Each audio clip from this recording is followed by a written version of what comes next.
তো হ্যালো ছাত্রছাত্রীরা, তোমরা এটা দেখতে পাচ্ছ যে এটা আইসিটি 3 চ্যাপ্টারের একটা ম্যাথমেটিক্স। এটা সৃজনশীল 2023 যশোর বোর্ডে আসছে 2023 সালে। তোমার 25-26 যারা পরীক্ষা দিবা, এটা খুব ইম্পর্ট্যান্ট। এটা মানে যশোরে খুব ডিফিকাল্ট কোশ্চেন আসে, তো এটা খুব ইম্পর্ট্যান্ট। তো প্রশ্নটা দেখে আমি উত্তর করেছি, তো এটা আমি তোমাদের সঙ্গে শেয়ার করছি, কারণ তোমরা এটা চাইলে তুলে নিতে পারো। এটা বহুত ইম্পর্ট্যান্ট, এরকম আসবেই, একটা না একটা আসবেই এরকম।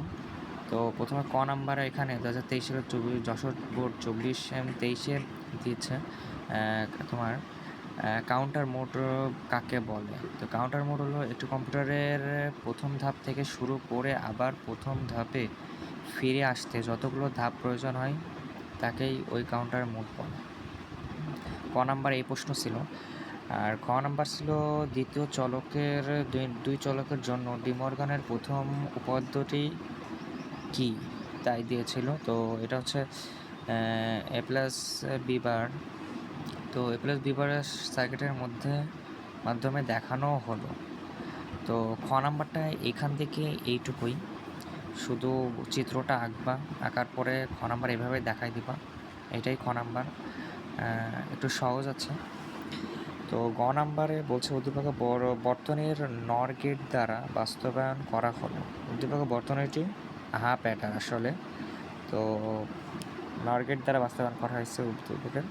তো 2023 সালের এই যশোর বোর্ডের কোশ্চেনটা খুব একটু সহজ আমার কাছে মনে হলো, তো তোমাদের কাছে শেয়ার করলাম। এটা খুব ইম্পর্টেন্ট, এই ধরনের প্রশ্ন প্রায় আমি দেখেছি আসছে।